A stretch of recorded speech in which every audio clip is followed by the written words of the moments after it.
చారిత్రక నగరం రాజమహేంద్రవరానికి మరింత పర్యాటక శోభ రానుంది. అఖండ గోదావరికి తొలి ఒడ్డాణం లాంటి హేవలాక్ బ్రిడ్జిని తీర్చిదిద్దేందుకు ప్రభుత్వం సంకల్పించింది. పుష్కర ఘాట్ నుంచి హేవలాక్ బ్రిడ్జిని పర్యాటక కేంద్రంగా మార్చేందుకు 110 కోట్ల అంచనాలతో టూరిజం శాఖ ప్రతిపాదనలు సిద్ధం చేసింది.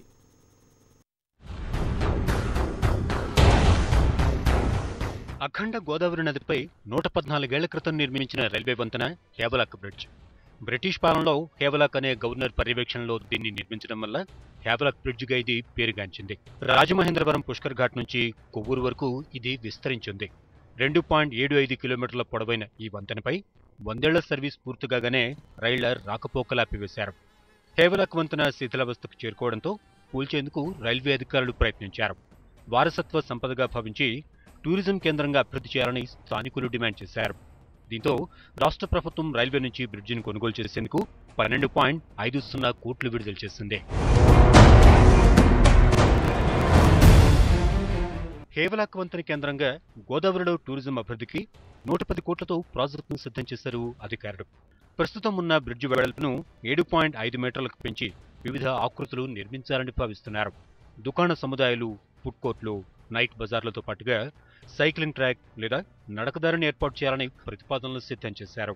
హేవలాక్ బ్రిడ్జిపై ప్రజలు సరదాగా గడిపేలా వసతులు, ఎంటర్టైన్మెంట్, చేపల వేట చూసేందుకు అవకాశాన్ని కల్పిస్తారు.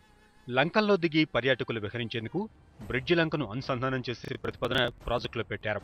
టూరిజం బోట్లతో ఆదాయం గడిస్తున్న పర్యాటక శాఖ ఈ ప్రాజెక్టు పూర్తయితే ప్రజలకు ఎక్కువ విందు వినోదాలను పెంచే అవకాశం ఉందని స్థానిక నేతలు చెబుతున్నారు. హేవలాక్ బ్రిడ్జి మా రాజమహేంద్రవరానికి ఒక మణిహారం లాంటిది. రాజమహేంద్రవరం ఖ్యాతిని ఇనుమడింపు చేసే విధంగా దాన్ని మళ్ళీ బిల్డ్ చేసి అది అందరికీ కూడా అందుబాటులోకి తీసుకురావడం, ప్రజలందరికీ కూడా ఒక ఆహ్లాద వాతావరణాన్ని కలిగించేందుకు దాని మీద కూడా ట్రాక్ నిర్మింపజేసి నడక మార్గంగా ప్రయాణికులు వెళ్లేందుకు ప్రజలందరికీ అందుబాటులోకి తీసుకొచ్చే విధానంలో అఖండ గోదావరి ప్రాజెక్టులో పెట్టడం జరిగింది. రైల్వే శాఖకు చెందిన బ్రిడ్జ్ ఆస్తులు రాష్ట్ర ప్రభుత్వానికి బదిలీ కాగానే ప్రాజెక్టు పనులు ప్రారంభించే అవకాశం ఉంది. పీపీపీ పద్ధతిలో నిర్వహణ చేపట్టేందుకు అధికారులు ప్రాజెక్టు కార్యాచరణ రూపొందిస్తున్నారు.